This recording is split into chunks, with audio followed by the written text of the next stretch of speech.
സ്വാഗതം മീഡിയ ഗ്രാമത്തിലേക്ക്. ആരെയും വിടില്ല, ഒരുവിധം നേതാക്കളെയെല്ലാം തന്നെ ഇഡിയെ കൊണ്ട് പീഡിപ്പിച്ചു കഴിഞ്ഞു. ഇപ്പോഴിതാ മുസ്ലിം ലീഗിന്റെ എംപിക്കെതിരെ എൻഫോഴ്സ്മെന്റ് അന്വേഷണം ആരംഭിച്ചിരിക്കുന്നു. തമിഴ്നാട്ടിലെ രാമനാഥപുരം മണ്ഡലത്തിലെ എംപി നവാസ് ഖനിക്കെതിരെയാണ് അന്വേഷണം തുടങ്ങിയത്.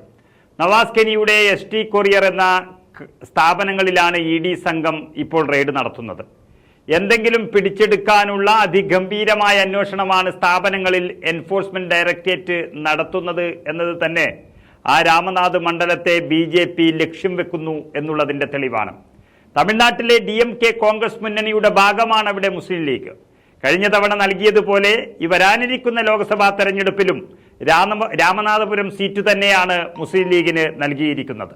DMKയും കോൺഗ്രസും CPM-ഉം അടങ്ങുന്ന സഖ്യത്തിന്റെ സ്ഥാനാർത്ഥിയാണ് അദ്ദേഹം. കേരളത്തിൽ നിന്നുള്ള അബ്ദുൾ സമദ് സമദാനിക്കും ET മുഹമ്മദ് ബഷീറിനും പുറമെ മുസ്ലിം ലീഗിനുള്ള മൂന്നാമത്തെ MP-യാണ് നവാസ് ഖനി.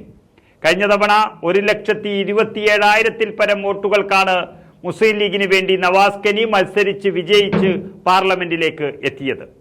അതുകൊണ്ട് തന്നെ BJP കണ്ണുവെക്കുന്ന ആ സീറ്റിൽ ഒരു അട്ടിമറി നടത്താൻ കഴിയുമോ എന്നൊരു ഉദ്ദേശത്തോടു കൂടിയാണ് ഇത്രയും കാലമില്ലാത്ത അന്വേഷണം ഈ ലോക്സഭാ തെരഞ്ഞെടുപ്പ് അടുത്തിരിക്കെ നവാസ് ഖനി MPക്കെതിരെ ആരംഭിച്ചത്.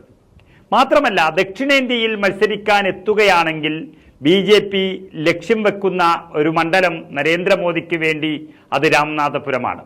തിരുവനന്തപുരത്ത് ശശി തരൂരിനെയും കർണാടകയിൽ DK ശിവകുമാറിനെയും പേടിച്ച് സ്ഥലം വിട്ട നരേന്ദ്രമോദി തമിഴ്നാട്ടിലാണെങ്കിൽ രാമനാഥപുരം മണ്ഡലം നോക്കാം എന്നൊരു അഭിപ്രായം ഉണ്ടായിരുന്നു.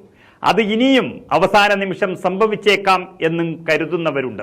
ഏതായാലും രാമനാഥപുരം മണ്ഡലത്തിൽ BJP സ്ഥാനാർത്ഥിയായി പ്രധാനമന്ത്രി മോദി തന്നെ മത്സരിക്കാൻ സാധ്യതയുണ്ട് എന്ന വാർത്തകൾ വന്നതും അതോടൊപ്പം തന്നെ സിറ്റിംഗ് MPക്കെതിരെ ED അന്വേഷണം പ്രഖ്യാപിച്ചതുമെല്ലാം കൂട്ടി വായിക്കുമ്പോൾ ചില സംശയങ്ങൾ അവിടെ ജനിപ്പിക്കുന്നുണ്ട്.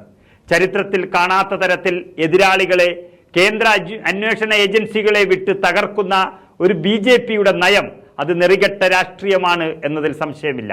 രാജ്യത്തുടനീളം പുറത്തെടുക്കുന്നതും അതുതന്നെയാണ്. അതിന്റെ ഭാഗമാണ് രാമനാഥപുരത്തെ മുസ്ലിം ലീഗ് സ്ഥാനാർത്ഥിക്കെതിരെയും ഇപ്പോൾ നടക്കുന്നത്. എങ്കിലും ED അന്വേഷണത്തെ മാത്രമല്ല, മണ്ഡലത്തിൽ നരേന്ദ്രമോദി എത്തുന്നതിനെയും ഒരു പുല്ലുപോലും വില നൽകിയിട്ടില്ല സിറ്റിംഗ് MP.